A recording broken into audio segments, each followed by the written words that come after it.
What is up, everybody? Okay, that was a really weird introduction. Sorry about that. What's up, guys? Really psyched to have you here. I want to talk about one of the most powerful reasons to start a podcast.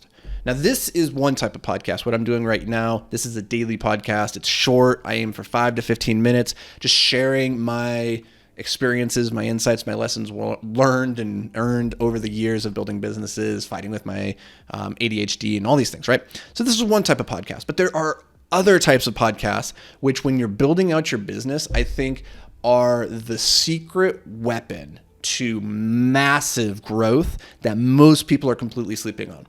And I know this because we used this technique back in 2020 when we had just launched Invictus Capital. Now, at that point, it was our real estate private equity firm. We had done just one acquisition inside the firm. I had done a number outside of that. My partner had done a number outside of that. But so the very first deal we did through Invictus. And we were new to this world. I had just exited Escape Climbing, my manufacturing company, and I was focusing on real estate. So I was trying to rebrand myself in the public's eye as like, oh, he was doing this in rock climbing and manufacturing, and now he's doing real estate. What's that all about?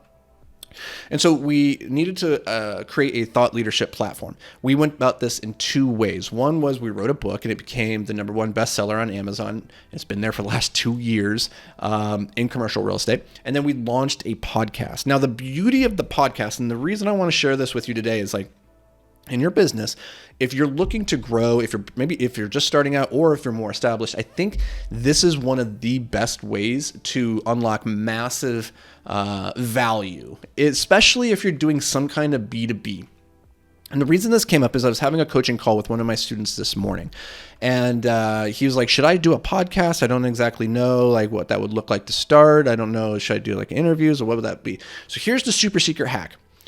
So he is a capital raiser. His goal is to raise capital from private investors that invest into real estate deals. And his particular niche is for door-to-door salespeople. That was his past life. He made really good money there. And he knows that those individuals make great money. They're great at making money, but not great at managing their money. So he wants to help them go from just being extraordinary at making money and teach them how to start investing into real estate, specifically into his deals. So the value of the podcast for a guy like that, where he is trying to reach out to this very niche industry of experts, is to get on this podcast and have it be directed towards the director of sales or the sales team operations guy at these different businesses. Like, oh, there's a solar company over here, and he has this team of 7 crack shot door-to-door sales dudes, right?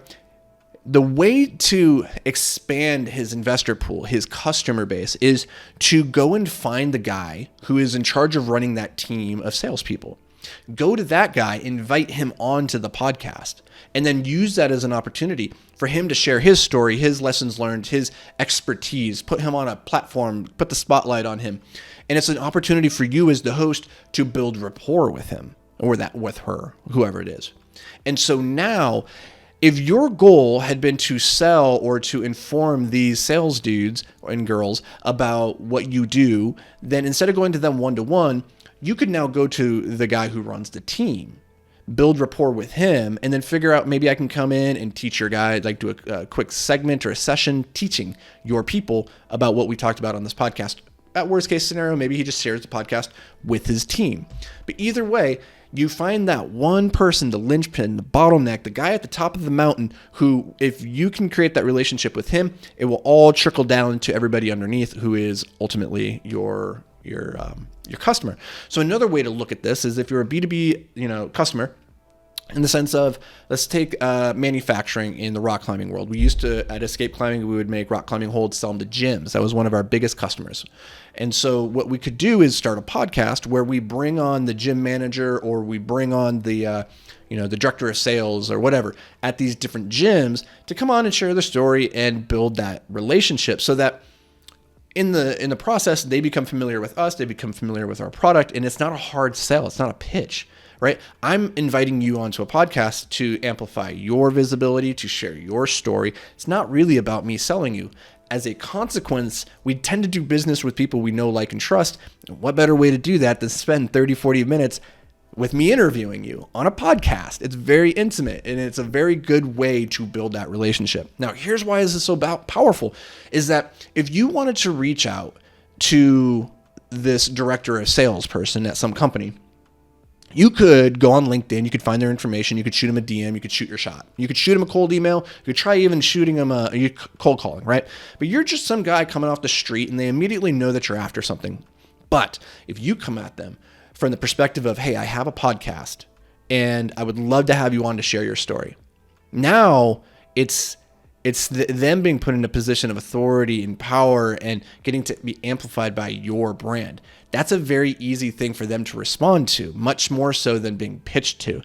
Now, again, the downstream consequence of this is that you will have a relationship with this person and your chances of selling them on something in the future go up drastically. But I would not go into the podcast with that as the mindset. Your goal in the podcast is to create something of tremendous value for the audience, for the listener.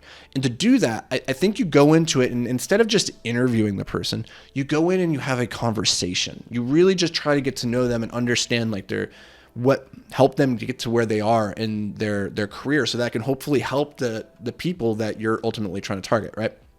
This works really well in services, businesses, and digital products, and just anytime you're doing some kind of B2B aspect of business. So this was something that we did in the beginning with Multifamily Investing Made Simple. That's our real estate podcast, and we've done probably close to 500 episodes at this point.